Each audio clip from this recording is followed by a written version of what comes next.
आता बातमी अंतरवाली सराटीमधून आहे। मराठा महिला आंदोलकांनी ओमराजे निंबाळकरांची गाडी अडवली आहे। संसदेमध्ये फक्त विषय मांडू नका तर सभागृह बंद पाडा अशी मागणी आता मराठा महिला आंदोलकांनी खासदार ओमराजेंकडे केली।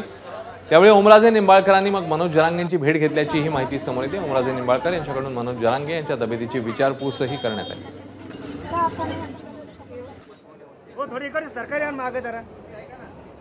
तर संसदेमध्ये फक्त हा विषय मांडून शांत राहू नका तर सभागृह बंद पाडा अशी आग्रही मागणी करण्यात आली आहे मराठा महिला आंदोलकांकडून खासदार ओमराजे निंबाळकरांकडे।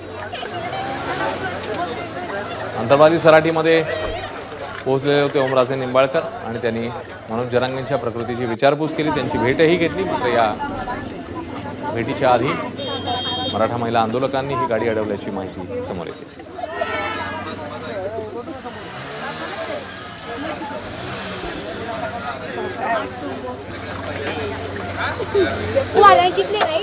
संसदेत बोललो ते केवळ ही घटना त्याला कारणीभूत होती आणि मला वाटतं असंख्य मराठा समाज जो की आज अतिशय वाईट परिस्थिती आहे। ठीक आहे, काही पोट्यावर बोलले की लोक समजा सदन असतील त्यांचे सक्षम असतील, पण बाकीचा समाज हा सामान्य आहे, सामान्य माणसाप्रमाणेच त्या ठिकाणी त्याचं जीवन व्यतीत करतोय। तर त्या समाजाला आरक्षण मिळणं गरजेचं आहे, ही भूमिका माझी पहिल्यापासून आहे आणि ती मी अतिशय प्रामाणिकपणे पार पाडते। सर, आपल्या भूमिकेचं आम्ही स्वागत करतो। इथून पुढे आम्हाला हीच अपेक्षा आहे की तुम्ही संसदेमध्ये फक्त विषय मांडू नका तर सभागृह बंद पाडा।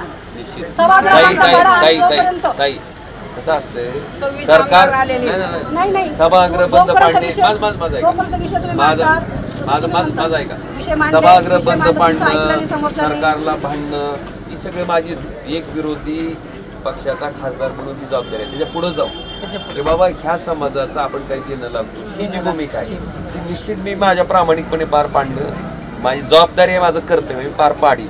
पण सरकार नावाच्या यंत्रणेनं आता कुठंतरी डोक्यात त्या ठिकाणी घालून बाबा इथं सुद्धा आरक्षण देणं मला सारखं सांगत होते की तुझी जबाबदारी आहे, म्हणून मी संसदेत बोललो। मी जी संसदेत बोललो ते केवळ ही घटना।